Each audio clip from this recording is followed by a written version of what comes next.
दिली पार्टी, पण कशाबद्दल सांगशील की नाही? सर, आपल्या प्रोजेक्ट विश्वासचं लोन सँक्शन झालं. जस्ट आला होता फोन.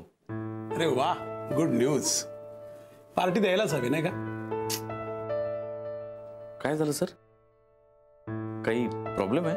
छे छे, प्रॉब्लेम वगैरे काय नाही. इतकी छान बातमी आणलीस तू सकाळी.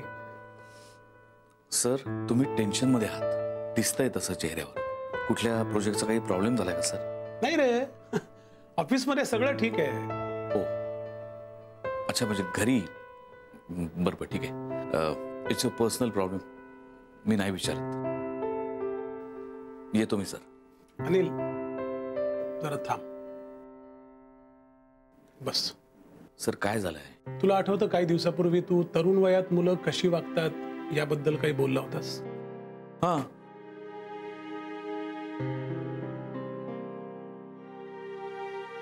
सध्या वैदेहीच्या बाबतीत ना तोच अनुभव मला सारखा येतोय.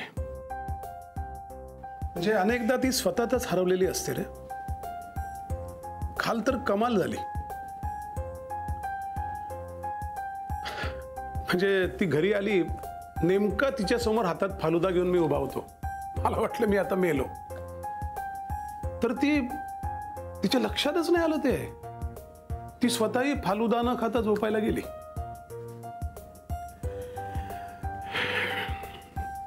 सकाळी विचारलं काय झालं, तर रागवलीच. चिडून तशीच कॉलेजला निघून गेली.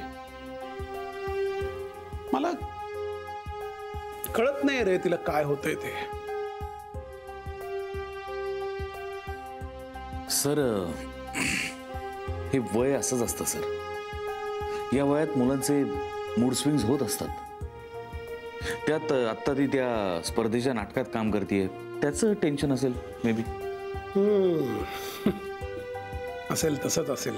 आजच स्पर्धा आहे ना सर. मग तर नक्कीच 100% ती त्या विचारात आहे. कसं आहे सर, जो माणूस टेन्शन घेतो ना तो कमिटेड असतो. रादर जो कमिटेड असतो तोच टेन्शन घेतो. हे मात्र तू अगदी बरोबर बोललास. आणि याचं एक उदाहरण तू स्वतः आहेस. आपण तिला विश करूया. हो, शुअर.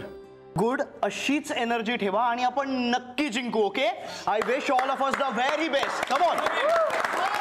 बरं, प्रॉपर्टी वगैरे सगळी तयार आहे ना? मला लास्ट इयर सारखा गोंधळ नकोय. काय गोंधळ? तुला कसला काय चौकशा? त्यात विशेष काही नाही. नाटक म्हटल्यानंतर अशा लहान सहान गोष्टी होत असतात.